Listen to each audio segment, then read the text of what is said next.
I'd like to go over the patient services agreement that you signed before you came in here. Make sure you understand some of the details. Our sessions are going to last between 45 and 50 minutes, and you've agreed to give me 48 hours notice if you're going to cancel a session. And since we've agreed to a fee of $100 a session, that full $100 would be due if you don't give us 48 hours notice. Now, if you are Medicare, Medicare does not pay for missed appointments. So you and I need to discuss what would be a fair fee for a missed appointment. It's generally a full session fee. You may have trouble paying that. So what do you think would be a fair fee for a missed appointment if you don't give us 48 hours notice? Now, in contacting me, you can use my voice, my cell, it's confidential, or text, or email. Texting probably is the most efficient way, especially if we're negotiating rescheduling some session. But you're free to send me anything you wish. Some of my clients send me journal entries or reflections of some kind. I agree to read those or listen to them. I do not agree to respond to them. I generally wait until the next session.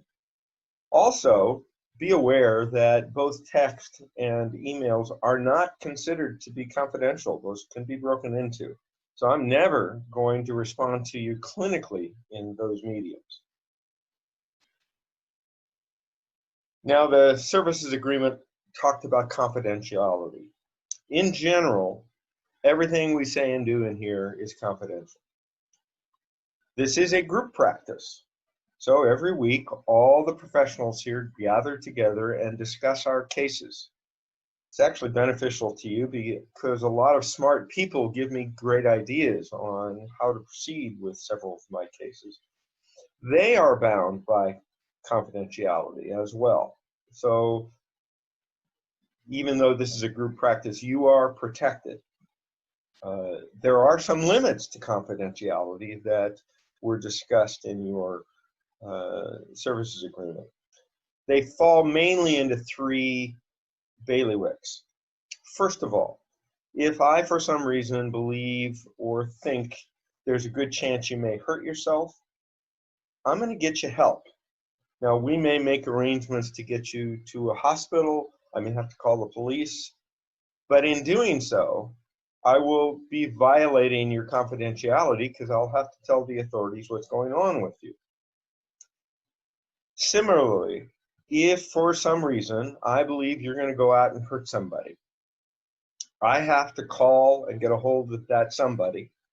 I have to call the police and I have to get you help.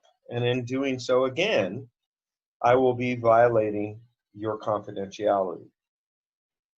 The third area that may limit your confidentiality is if you use your mental status as an issue in a legal proceeding of some kind.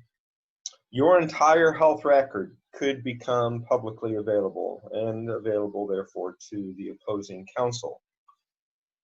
So if in the future you use your mental status in a legal proceeding, work with your lawyer on the ramifications, possible ramifications of releasing notes.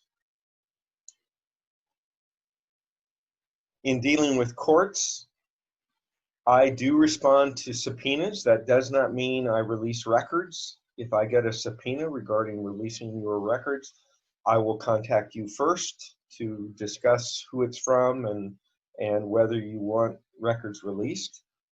If I get a court order, however, I must release records. Okay, lastly, in general, my clients pay their fees at the end of each session. You have agreed to pay $100 a session, and my clients do not carry balances, so that if for whatever reason you can't pay, for a session. We will wait until you've brought your balance to zero before we schedule another session. Now, if you are in crisis, I will help you and be available to you regardless of what the money situation is. But in general, please know that we don't carry balances, and we expect you to bring your balances up to zero as soon as possible. Gone over a lot of stuff. Do you have any questions for me?